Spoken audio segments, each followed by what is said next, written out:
Hello, 8th grade. Welcome to week 5 of the ATB breakdown.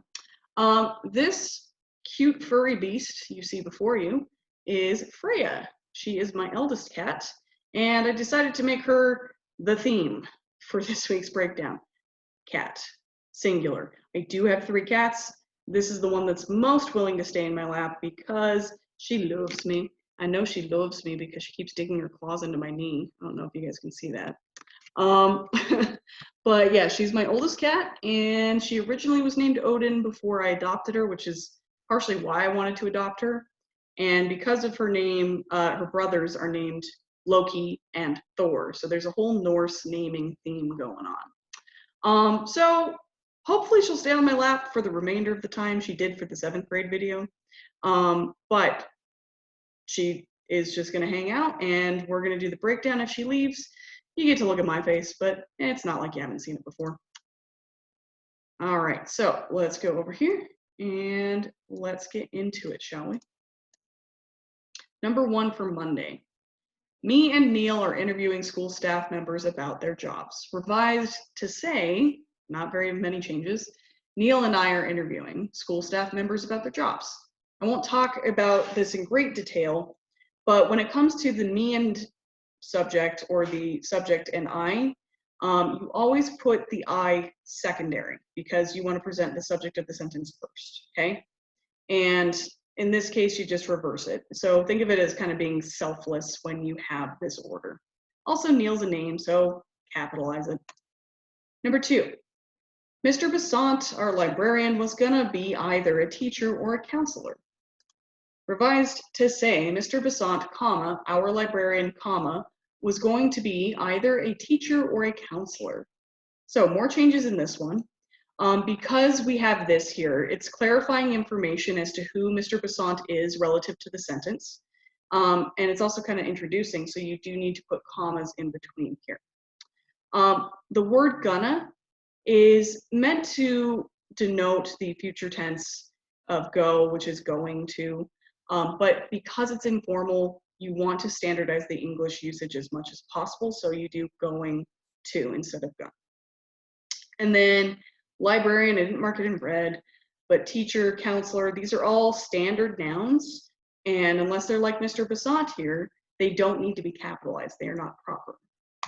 Number 3, we're going to rewrite this using active voice. And if you paid attention to the ATB on Monday, I gave you a hint as to how to fix this, because I know this is not always a super understood concept. So the problem is his decision was based. You're putting the decision or the action in the position of the subject, and that is not the correct form. That makes this passive, okay? So we rewrite just the front half to say he based his decision, because you want to put Mr. Besant essentially in the position to take the action as the subject of the sentence, okay? So that makes this more active, and you follow the order generally of subject plus action plus noun, okay, or subject, verb, noun. Number 4, fix the dangling modifier. Okay, so the original says, as a school librarian, students' research skills are very important to me, he explained. Here's the problem. Ask yourself who the he in the sentence is. You could probably reason that it's Mr. Besant, right? We have effectively separated this modifier from who it's talking about. So you want to realign those as closely as you can in the sentence. So we just rewrite to say, students' research skills are very important to me as a school librarian, he explained. And then it makes a heck of a lot more sense. Tuesday, number 1. Marshmallows were originally made from an herb which grows near marshes. Rewritten to say, marshmallows were originally made from an herb that grows near marshes. We had a whole lesson within the breakdown last week on this. We had additional videos. So I briefly summed up the reason again why we would change to that, but go back and look at that. Just quickly touching on this, we're trying to do plural for all of marshmallows in general. They are not owning anything. Which versus that. So in this case, we're using a restrictive clause. The information you have in the clause here is essential. If you were to get rid of any of this or separate it with a comma and which, it wouldn't make sense, or it would interrupt the flow, okay? So you don't want to change the meaning, you use the word that. Number 2 for Tuesday.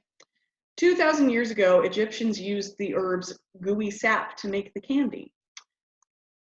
Rewritten with comma, 2,000 years ago, comma, Egyptians used the herb's gooey sap to make candy. So we have a prepositional phrase here telling us time, so we do need to pause before we get to the rest of the sentence. Again, we're trying to do plural S, not possessive in the case right here, whereas this is possessive, right? And you don't want to say the as an article word here because it makes it seem like you're talking about a specific candy, whereas we're just talking in general terms about candy itself. Number 3, these original marshmallows relieved sore throats, suppressed coughs, and healed wounds. You add 2 commas here because here you have the given illness, here you have the descriptive word to go along with it, okay? And so you want to separate those out to acknowledge they are different afflictions. All right, and for number 4, which sentence is better? Now, you may have a different opinion on this, but I will give you the best rationale that I have once we get to it. So, A, the sap was replaced with gelatin by 19th century candy makers, or 19th century candy makers replaced the sap with gelatin. So B is going to be the best choice here because it's more direct. It's saying the same thing in a more direct manner in the sense that it is following chronological order. So up here, the sap is being replaced by something, okay? Whereas we know it's the candy makers themselves, so they should be taking up the front half of the sentence here to perform the action. So that makes sense logically. Number 1, Monday was Karen's final day in her middle school marching band. Revised, not very many things. We capitalize the Karen and we lowercase middle school, okay? So I'm not reading the whole thing because we didn't have to do a whole lot. Karen's a proper noun, it's a name, capitalize it, whereas middle school is not a proper noun. We're not talking about a specific middle school, so lowercase. And you know, no matter how you feel about Karens, yeah, you do have to capitalize it, except for this Karen. This Karen shouldn't be capitalized. I don't know what she's doing with her hand. Very intimidating woman.